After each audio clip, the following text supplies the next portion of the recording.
Hoy te quiero contar cómo se creó el Estado. Durante más de 10.000 años, el Estado fue creciendo desde que surgió por la necesidad que tuvieron las familias primitivas de defenderse de otras tribus, hasta transformarse en un monstruo que hoy regula casi todo lo que hacemos, dejando cada vez menos margen para tu libertad personal. Cuando las familias primitivas se unieron para defenderse y formaron ejércitos, nació el Estado, que brindaba seguridad y protección. Todos los ciudadanos delegaban en el Estado el derecho a ejercer la violencia. Inmediatamente, la segunda función del Estado surgió de los acuerdos libres entre las personas que vivían en comunidad, y esta fue la de servir de árbitro cada vez que hubiera una disputa o un conflicto entre los ciudadanos. Si había un robo, asesinato o fraude, se suponía que el Estado entraba para escuchar a ambas partes, administrar justicia y el castigo correspondiente, respetando los derechos de cada uno. Paralelamente, las familias que conformaban una comunidad se pusieron de acuerdo para construir murallas y más adelante cloacas, acueductos, plazas y edificios de obra pública, haciendo así la tercera función del Estado, que vino a ser construir obras de interés común.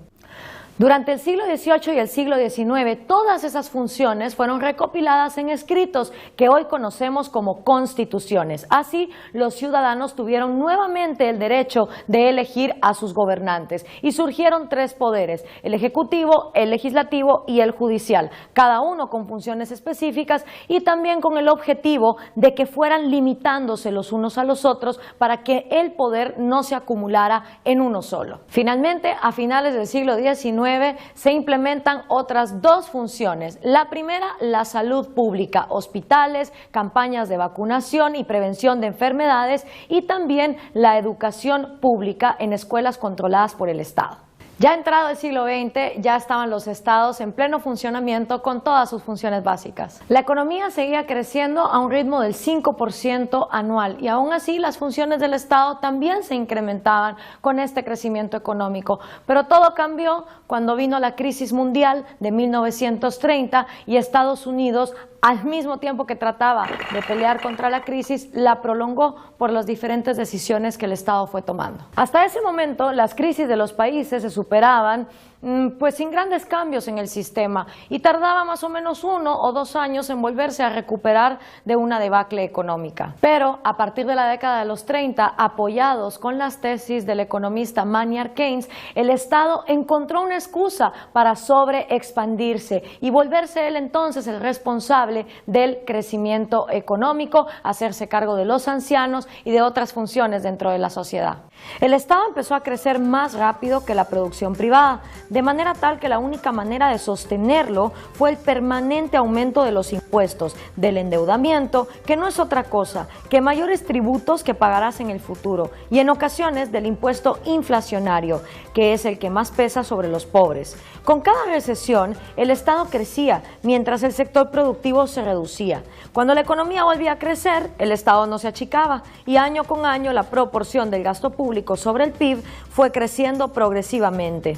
Llegamos a fines del siglo XX y principios del siglo XXI, con muchos países que alcanzaron una proporción altísima del gasto público sobre el PIB, que termina siendo un peso insoportable para las empresas, para los empleados y para los trabajadores en general, que son los que verdaderamente producen y generan bienestar. Por lo tanto, no debería llamar la atención que, a más crecimiento del Estado, menor haya sido el crecimiento de la producción mundial.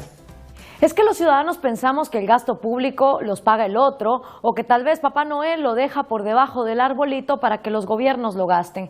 No es así. De una forma u otra, todo el dinero que tiene el Estado sale de nuestros bolsillos. Es así como los impuestos se multiplicaron con la práctica extendida de las ideas de Colbert, quien decía que el arte de cobrar impuestos es equivalente a la de sacar plumas de los gansos. Hay que sacar de diferentes partes del cuerpo, de manera de obtener la mayor cantidad de plumas con la menor cantidad de quejidos.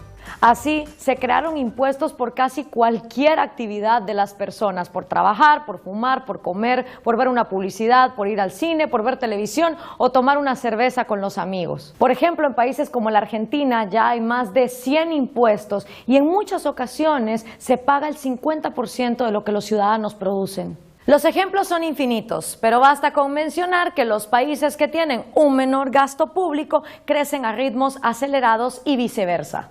Por fortuna, en muchos países están surgiendo intelectuales y movimientos que nos llaman a volver a la cordura, a que el Estado se encargue de sus funciones básicas sin despilfarrar el dinero que todos los que pagamos impuestos le aportamos. De esta manera, la productividad y el bienestar pueden volver a crecer.